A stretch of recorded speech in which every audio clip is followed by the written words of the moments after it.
Baada ya kila kipindi cha habari, tunakuletea tahariri inayowasilisha mtazamo wa Afrika kuhusu matukio mbalimbali yanayoendelea duniani. Mara nyingi upungufu wa miundombinu barani Afrika huelekezewa lawama kwa ukosefu wa fedha. Serikali, benki za maendeleo na washirika wa kimataifa huzungumzia mabilioni ya fedha yanayohitajika kujenga barabara, reli, hospitali, shule na mifumo ya nishati. Ingawa upatikanaji wa fedha ni muhimu, changamoto kubwa zaidi si ukosefu wa fedha pekee, bali ni ukosefu wa wajibikaji, uwazi na dhamira ya kisiasa. Katika maeneo mengi ya Afrika, jamii bado zimekatishwa mawasiliano kutokana na barabara duni na miundombinu iliyopitwa na wakati. Wakulima hupata ugumu wa kupeleka mazao yao sokoni, wagonjwa hushindwa kufika hospitalini kwa wakati, na biashara hukumbwa na gharama kubwa za usafirishaji zinazodhoofisha ukuaji wa kiuchumi. Kwa bara lenye utajiri mkubwa wa rasilimali za asili na watu, hali hii haikubaliki. Hata hivyo, tatizo si ukosefu wa fedha pekee. Kila mwaka serikali hutenga fedha nyingi kwa ajili ya maendeleo ya miundombinu, huku taasisi za kimataifa zikitoa mikopo na misaada kwa miradi mbalimbali. Licha ya hayo, matokeo yanayoonekana hayalingani na kiwango cha fedha kinachowekezwa.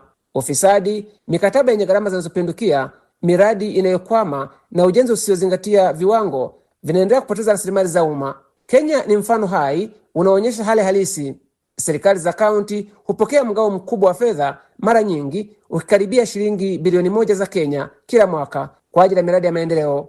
Hata hivyo, barabara nyingi bado ziko katika hali mbaya, miradi mingi haijakamilika na huduma muhimu zinaendelea kusuasua. Swali ambalo wananchi wengi huendelea kuuliza ni moja: fedha hizo zinaelekezwa wapi?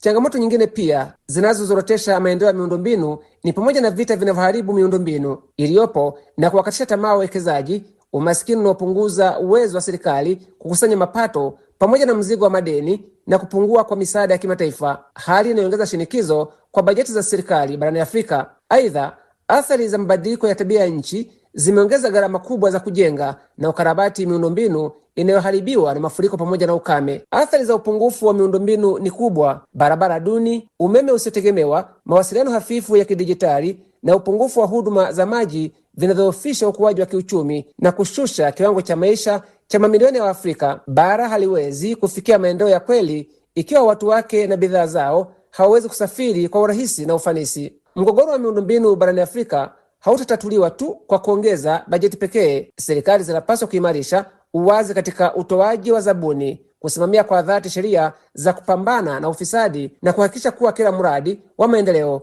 unasimamiwa ipasavyo, kuanzia hatua ya kupanga hadi kukamilika kwake. Wananchi, vyombo vya habari na asasi za kiraia pia wanapaswa kuwawajibisha viongozi kwa kila fedha ya umma inayotumika. Afrika ina rasilimali na uwezo wa kujenga miundombinu ya kisasa inayoweza kukidhi mahitaji ya maendeleo. Kilichokosekana mara nyingi ni uongozi wenye kuwajibika na usimamizi bora wa fedha za umma, hadi pale ufisadi utakapodhibitiwa na uwajibikaji kuwa sehemu ya utamaduni wa utawala.